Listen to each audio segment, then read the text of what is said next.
I'm going to be ranking Overwatch 2 Season 5 DPS comp. First up is Sojourn. I think Sojourn is a very good character, very balanced character in Season 5. It's very versatile. It can go in a lot of comps. I think Sojourn, if you have a good Sojourn and you can actually move around as Sojourn, I think Sojourn can be a very difficult opponent to counter because Sojourn can one-tap. I think Sojourn is a very flexible DPS. She can go into every comp. I don't see one comp which she doesn't fit in. One thing I will say about Sojourn, her value as a DPS is whether or not she can hit her railgun shots.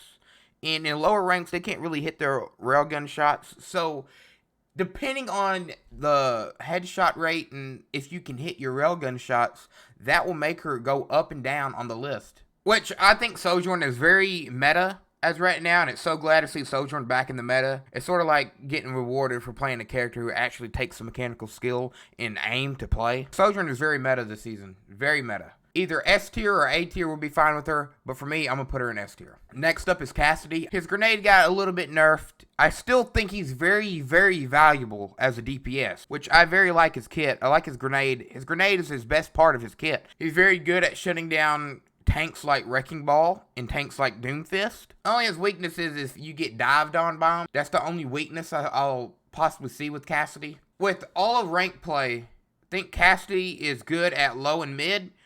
Towards the high rank play, he's kind of... There's a lot more better DPS that you can get more value out of than a Cassidy. And in that case, I'm going to put Cassidy in A. Alright, let's talk about Widowmaker. With Widowmaker, she's in a very rough position. I feel sorry for Widowmaker mains. She would be higher on the list, but she constantly receiving nerfs for whatever reason because people are complaining about her. She can still one-shot, which her value is based on if you can hit headshots, which in lower ranks, most likely not. Mid ranks, kind of. High ranks, yeah. But I don't really see her playing very well. She plays very well on some maps where there's like a really open area where you can get some shots in. In a closed area, Widowmaker doesn't really shine. With Widowmaker, I'll put Widowmaker in D. She's a very fun character to play. She's very fun to play. But in comp, there's way better DPS to play than her. I feel like her rank in D tier, it could go up depending on how many times you can hit headshots and depending on your aim with her. Widowmaker is kind of a solo DPS. You can't really play with the team. So if you're a Widowmaker, you have pretty much one playstyle, and that's to hit headshots. You don't really help the team out none unless you hit a support, you hit somebody in the back line to help the team out. But other than that, she doesn't really do a lot. Next up is Torb. Torb receiving some buffs. His primary has gotten better. His turrets took a big nerf. His damage output with his turrets is going to be lower and less consistent than what it was. What Torb shines in is to deny flyers, deny flankers with the turret. With the turret going down, he goes down on the tier list, sadly. But I still see Torb being played in higher ranks to mid ranks to low ranks. He's being played still. He isn't as strong as he used to be, so I'm going to put him in B.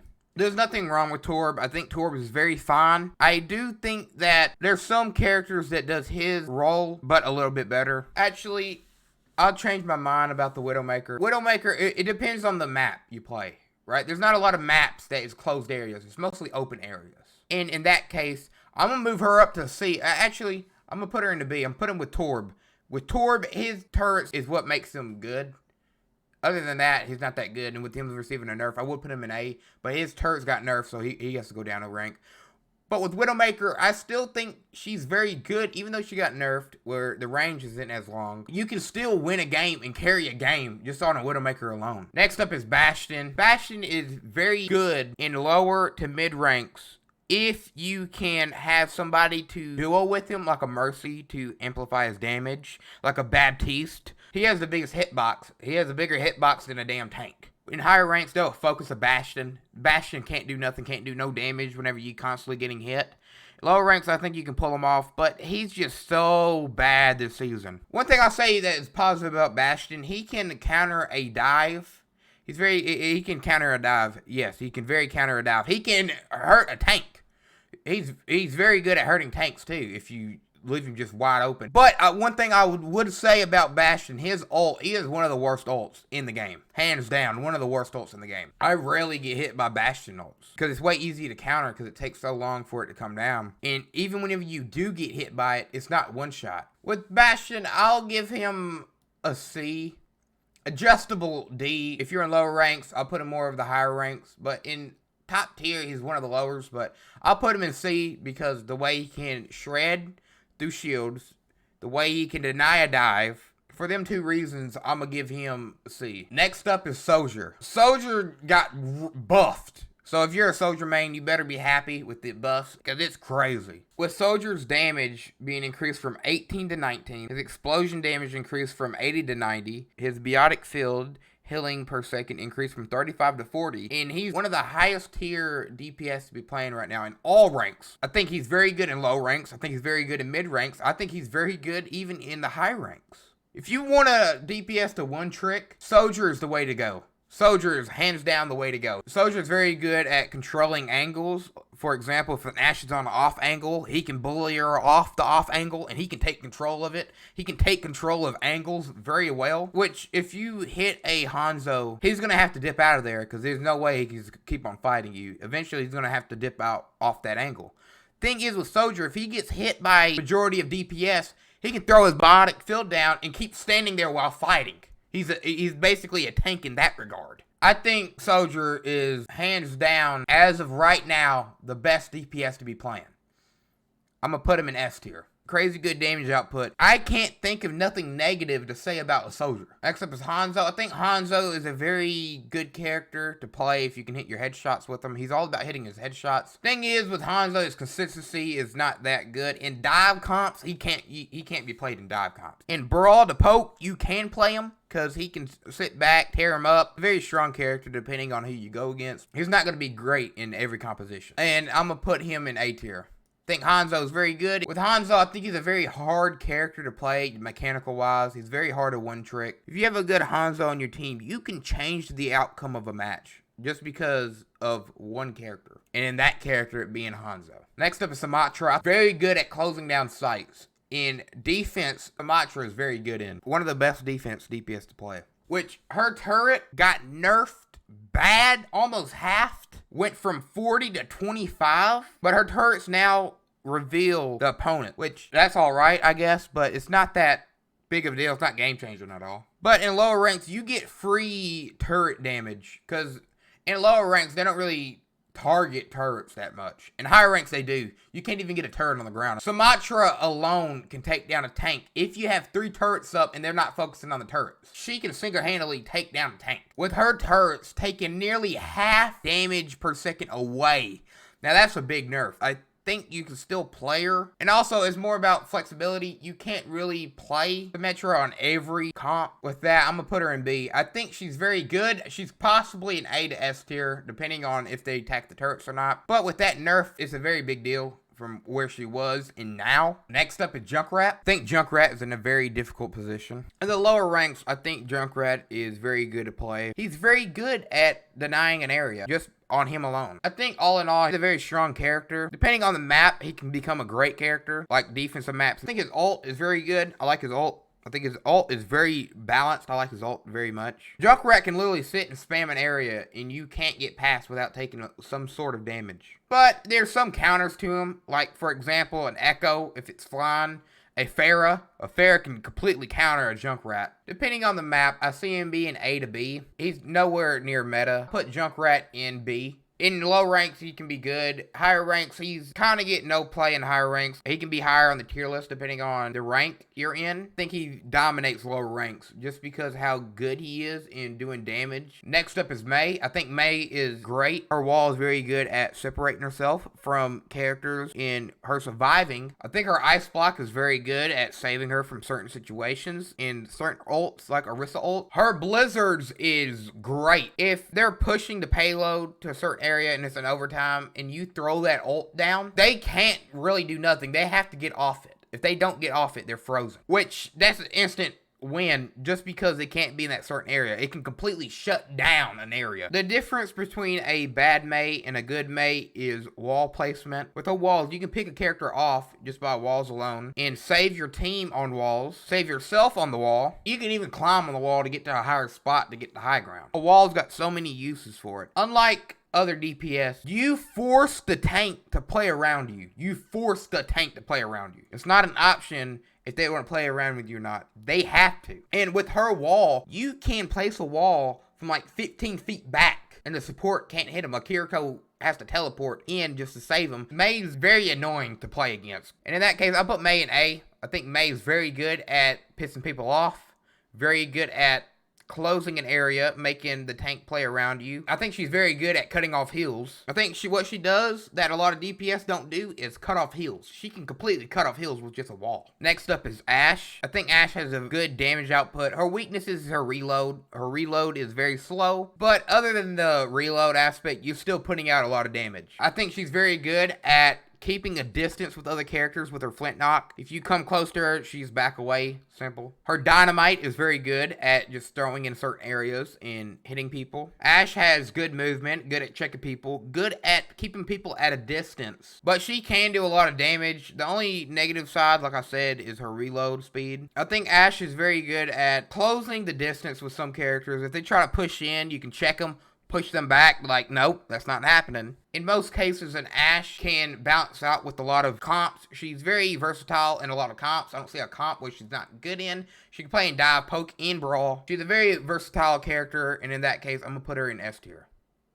Next up is Echo. I think Echo is a very underrated character. I think Echo is a very strong character played in the right way. Her ult is a second life. If you get low enough to where you're about to die, you can copy, and whenever you come out of that copy, your health is restored and your cooldowns are all back to where it was. She's a very strong character. Her grenades doesn't have a drop off, which that's very important. She will be held hostage with like an Ashe or a soldier. With that in mind, I'll put her in an A tier. I think she's very solid. She's not an S tier. The reason why I say she's not an S tier, she gets focused too much and she can't really do much here in the sky. She doesn't have something to pull herself out real fast like. She does have movement, but her movement is not fast. It's very slow, so it's like a gliding process. Next up is Genji. I think if you're playing a dive comp, Genji is extremely good. He's good at diving in there, getting kills, and coming back. One thing I will say, in a lot of lower ranks, Genji's play more of a solo character. In the lower ranks, they don't really play with the team. Go in and run in by themselves, and most of the time die by themselves. And then they complain about, where's the heals at? Where are the heals at? Where you're running in with the team.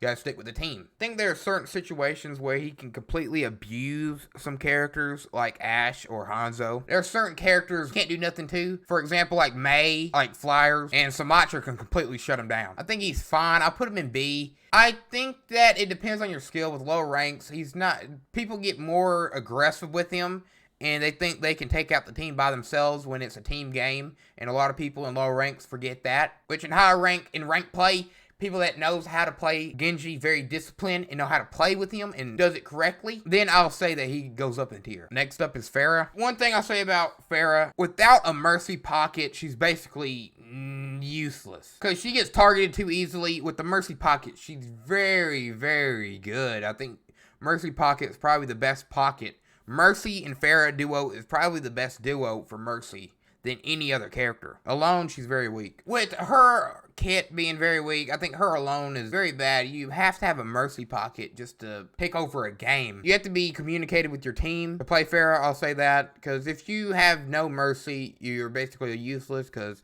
you can still get kills, but you're not going to be as efficient without like a mercy with you. And in that case, I'll put her in B. I think she's a very solid character if with the mercy. Without the mercy pocket, she goes down to like she's one of the worst DPS without a mercy pocket. Next up is Reaper. I think Reaper is in a alright position as of Season 5. He's more of a close range. If you can keep distance with him like an Ashe keeps distance with him. And you can't really, a Reaper can't really go in with the Ashe. There's some characters that won't let you get close to him, so you really gotta hit a flank angle. Reaper is a flank DPS. He's not just straight up going at you. He's not like Derrick Henry at all. He doesn't like run at you, stiff arm you, hurdle you, truck you. He's more of a side angle kind of guy. He come in the side door and they walk out to the front. There's some maps where it's just wide open, where Reaper can't really hide and come up behind the opponents. In that case, he's very weak because there's not much he can do because he's all about getting close with him, close and personal. But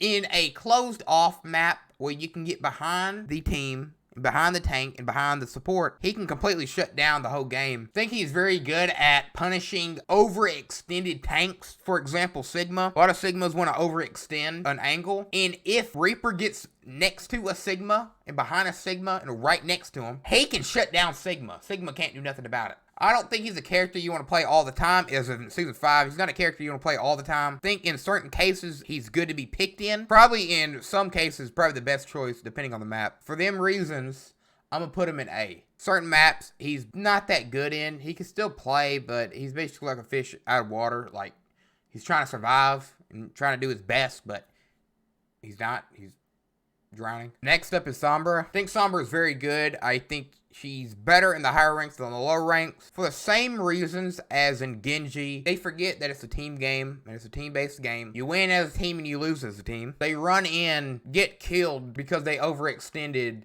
and they go right ahead and do the same thing over and over again and cost the match. I think she's probably the best or second best at annoying the team, because I go against a Sombra, it's just so annoying to go against. She's very good at being alive. She doesn't need to be healed. You can completely shut down ults. Just for one character, it can completely shut down ults, their abilities. When certain characters rely on their abilities to stay alive, for example, like Doomfist or Zarya, if Sombra can hack them, they're basically dead because they're sitting ducks. You can just, if everybody shoots them, they're dead. You can completely shut down certain tanks, DPS, support. You can completely shut down every single category of output. I think if you play very disciplined with her and play with the team, she's a very high tier character. I think Sombra is very good in dives and good at diving. She's probably one of the best DPS at diving. And in that case, I'm going to put her in A.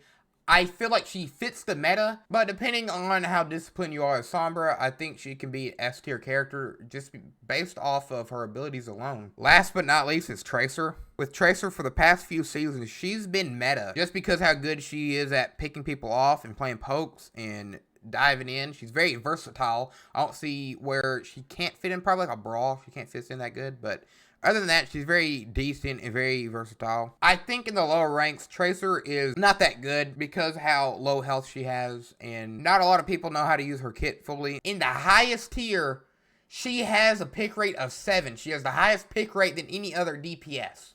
Just because how versatile she is at staying alive, keeping up with the team, and playing around the team in certain aspects of the game, and she can completely shut down certain support. But for the past few seasons, she's been meta. She's still meta as in Season 5. Because how aggressive she can play, I'm going to put her in S tier. And that was my Season 5 DPS comp.